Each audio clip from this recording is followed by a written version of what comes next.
महाराष्ट्र राज्याचे माजी आरोग्यमंत्री भाईसाहेब सावंत यांचे सुपुत्र विकासभाई यांचं दुःखद निधन झालेलं आहे। भाईसाहेबांचे आणि आमच्या वडिलांचे अतिशय जवळचे संबंध होते, एका कुटुंबाप्रमाणे आमचे संबंध होते आणि त्याच्यामुळे विकासभाईंची सुद्धा अत्यंत जवळचे संबंध राहिलेले आहेत। ज्या काळामध्ये मंत्रिपदावर लोक असतात त्यावेळेला त्यांच्या वागण्यात फरक पडतो, परंतु असा कुठलाही फरक एकतर भाईसाहेबांच्या वागण्यामध्ये पडला नाही किंवा विकासभाईंच्या वागण्यामध्ये पडला नाही। भाईसाहेबांचं अकाली निधन झाल्यानंतर राजकारणामध्ये जिल्हा परिषदेचे सभापती म्हणून त्यांनी चांगली कामगिरी केली। त्याच्यानंतरच्या काळामध्ये विशेषतः जिल्हा बँकेमध्ये अनेक वर्ष संचालक म्हणून त्यांनी काम केलेलं होतं। भाईसाहेब सावंत पतपेढीची स्थापना त्यांनी केली, परंतु दुर्दैवाने काही अडचणीमुळे ही पतसंस्था पुढच्या काळामध्ये अडचणीत आली।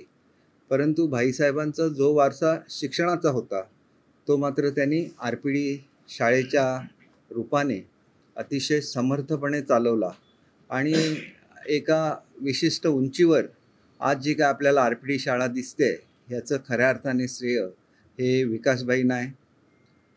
भाईसाहेब सावंत आयुर्वेद महाविद्यालयाच्या स्थापनेमध्ये मोठा हे तर भाईसाहेबांनी स्वतःच पुढाकार घेऊन स्थापन केलेलं कॉलेज होतं आणि त्याला आमच्या वडिलांची सुद्धा खूप मोठी मदत झालेली होती। ते सुद्धा कॉलेज चांगलं चालवण्यामागे विकासभाईंचं सहकार्य नेहमी राहिलेलं होतं आणि हल्लीच्या काळामध्ये त्यांची तब्येत वारंवार बिघडत होती, परंतु त्याला तोंड देत त्यांनी आपलं जे शैक्षणिक कार्य आहे ते अविरतपणे चालू ठेवलेलं होतं। आणि आता मी त्यांच्या कुटुंबियांना भेटलो त्यावेळेला कालसुद्धा ते आपल्या शाळेबद्दल चर्चा करत होते। आमच्या माजी नगराध्यक्ष संजीव परब यांनासुद्धा त्यांचा फोन आला होता, त्यावेळेलासुद्धा जवळजवळ 10 मिनटं ते त्यांच्याशी शाळेच्या संदर्भात बोलले।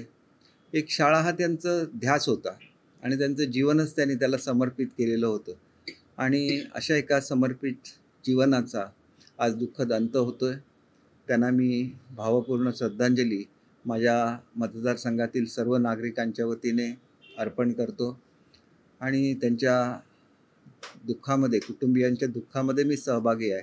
विक्रांत खरं तर परदेशामध्ये होते आणि ते थोडं उशिरा पोचत आहे, तरी मी आज जरी भेट होऊ शकली नाही तरी मी पुन्हा एकदा सावंतवाडीला येईन आणि विक्रांतजींची भेट घेईन। एकंदरीतच आज विक्रांतच्या मागेसुद्धा उभं राहणं एक त्यांच्या कुटुंबाचा वेलविशर म्हणून माझं काम आहे। त्यांनी हा वडिलांचा वारसा समर्थपणे चालवावा अशीच माझी त्यांच्याकडून अपेक्षा आहे। खरं तर मी उशिरा थांबून अंत्यविधीला उपस्थित राहणार होतो, परंतु आज आमच्या पक्षाची आणि आनंदराज आंबेडकर साहेबांची युती ही मुंबईला होणार आहे आणि त्याला मला उपस्थित राहण्याच्या सूचना आहेत। शक्यतो मी प्रयत्न करणार आहे की 11:30च्या विमानाने जाऊन तो कार्यक्रम मला उपस्थित राहायचे। माझ्या वाढदिवसाचे कार्यक्रम ज्या ज्या लोकांनी आयोजित केले होते सगळ्यांचा मी आभारी आहे, परंतु मी सर्व कार्यक्रम रद्द केलेले आहेत।